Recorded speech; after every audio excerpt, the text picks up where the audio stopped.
The 1990s were the era of compact home stereo systems, from feature-packed boomboxes to sleek mini hi-fi stacks.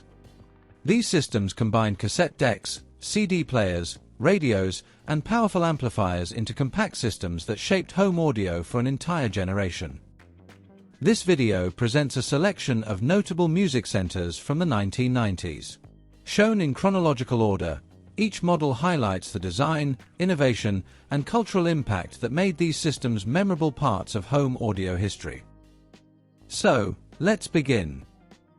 Sony's CFD-D75, released 1989, but a hit into 1990, was one of the most advanced examples of its kind. This 3-in-1 portable stereo featured cassette deck, with auto-reverse, an AM/FM radio, and a CD player, a cutting-edge combo at the time. It even allowed synchronized CD-to-cassette dubbing for easy mixtape creation, a feature that wowed users in an era when CD was still new. With Sony's signature mega bass boost and an onboard digital clock and timer, the CFD-D75 was both a tech marvel and a cultural icon, heralding the 90s transition from analog to digital in home audio. The early 90s also saw Panasonic pushing portable hi-fi to new heights. The Panasonic RX-DT680, part of Panasonic's Platinum collection of 3-piece boomboxes, became hugely popular around 1991. Like its Sony rival, this unit offered a CD player, dual cassette decks, and AM/FM tuner in one package. It was beloved for its high power and bass-heavy sound, achieved through a bi-amplified design with separate amps for lows and highs. Don't be fooled by the 15 watts per channel rating. Thanks to quality amplifiers and two beefy 12 cm woofers, plus tweeters, the RX-DT680 could shake the room with surprisingly deep bass. Weighing nearly 9 kilograms and spanning over half a meter, this boombox was a beast in size and performance, delivering rich sound that many 90s kids remember vividly. By the early to mid-90s, compact component stereo systems, essentially shrunk-down stacks of separate hi-fi units sold as one, were the pinnacle of home audio tech. The Technics SC-CH900, introduced around 1992, is often regarded as one of the best mini hi-fi systems of the 90s. This system was a multi-unit stack, CD player, dual cassette deck, tuner, amplifier, all styled to work together seamlessly. It wasn't cheap, but it delivered a serious performance. The SC-CH900 featured digital sound processing, support for Dolby Pro Logic Surround, for home theater use, and dazzling vacuum fluorescent displays that screamed 90s tech. Owners praised its robust build and sound quality. Technics included real wood in the speaker cabinets and quality amplifiers, so it wasn't just flashy, it was built to last. In fact, users report Technics mini systems from the 90s still fully functional and sounding pretty decent decades later. The SC-CH900 marked the moment when mini systems could truly rival full-size separates in functionality, a true 90s hi-fi legend.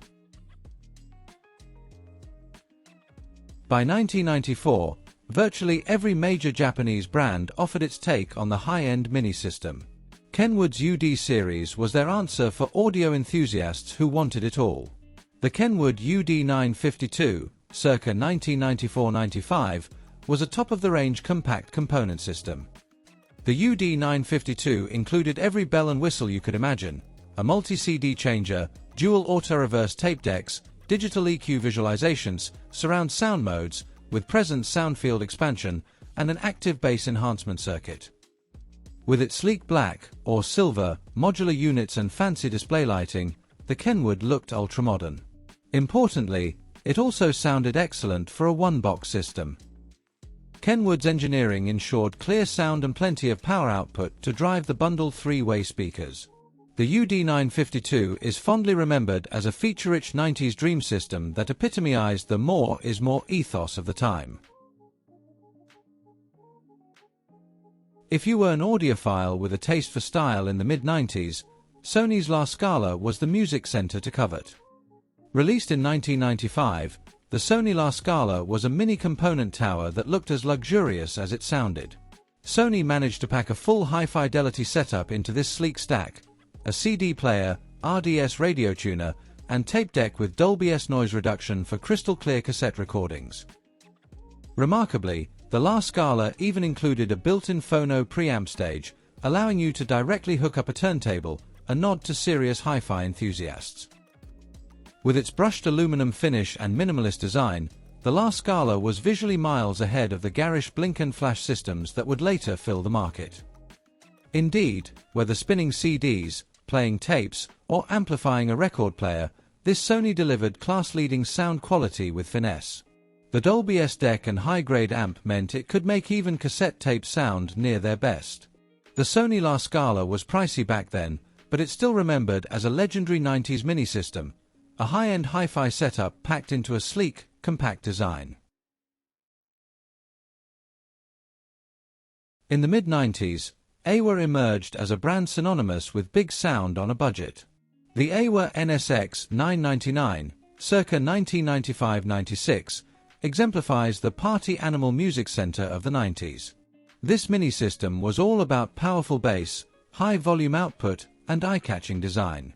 It typically included a triple-tray CD changer, dual auto-reverse cassettes, and a Super T-bass enhancement. Users who owned the NSX-999 still rave about its sound.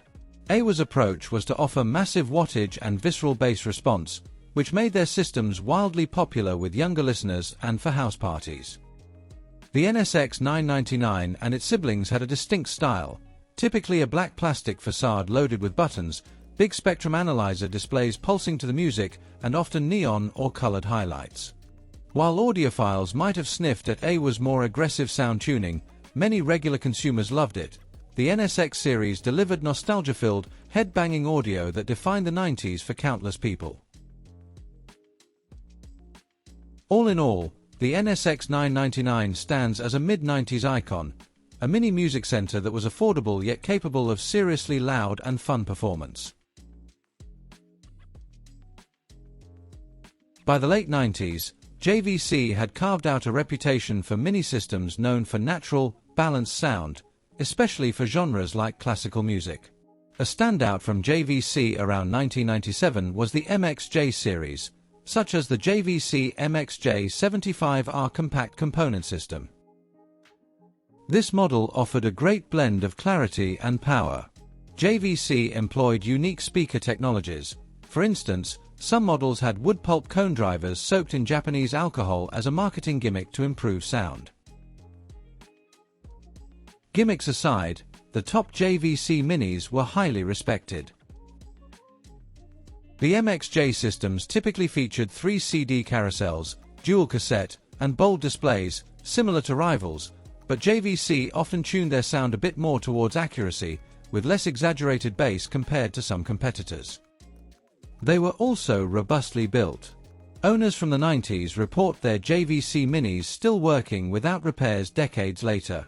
While JVC's mini-systems weren't always as flashy or famous as Sony's or Aiwa's, they deserve a spot among the decade's best for delivering dependable hi-fi sound. Toward the end of the 90s, some manufacturers started adding novel technology and surround sound capabilities to music centers. Philips did exactly that with models like the FWP-880 mini-system, late 90s. This was a 5-speaker Dolby Pro Logic setup, essentially a mini-stereo that could output home theater 4.1 surround, front speakers, rear speakers, plus a sub, for movies and games. The Philips FWP-880 is especially known for introducing WUX-based technology. WUX was Philips' proprietary passive radiator system designed to dramatically enhance low-frequency output, a very 90s answer to the demand for more bass. With WUX, the FWP-880 delivered exceptionally deep bass for its size, and users could even adjust the bass level in steps. It boasted a 3 CD changer and around 400 watts of total power. Of course, those are marketing watts. The styling was unmistakably late 90s, flashy and futuristic, often with silver plastic, big subwoofer enclosures, and blue-lit displays.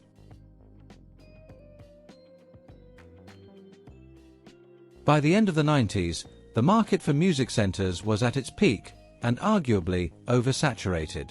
One of the last great examples was the Technics SE-EH790 system, circa 1999, a powerful multi-unit mini hi-fi that many in Europe and Asia remember well. It featured a 5 CD changer, dual cassette deck, digital sound processor, and a robust amplifier, all packaged in the classic Technics stacked separate style.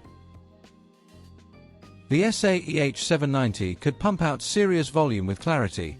Fans often remark that these late Technics could play louder and cleaner than many rivals. Technics also maintained a more refined look. The 790 had an attractive brushed metal front and large displays. Importantly, Technics gear was durable. Many units, like the slightly earlier Technics SC-CH900, are still fully functional decades later, with all functions working and sound quite decent even today. The SE-EH790 represents the culmination of 90s music centers, technically advanced and powerful, but also a bit excessive. Shortly after, the popularity of such huge minisystems began to wane as the 2000s brought MP3s, iPod docks, and home theater systems. Still, in 1999 the Technics SE-EH790 and its ilk delivered one last hurrah: big sound, big style, and pure 90s character.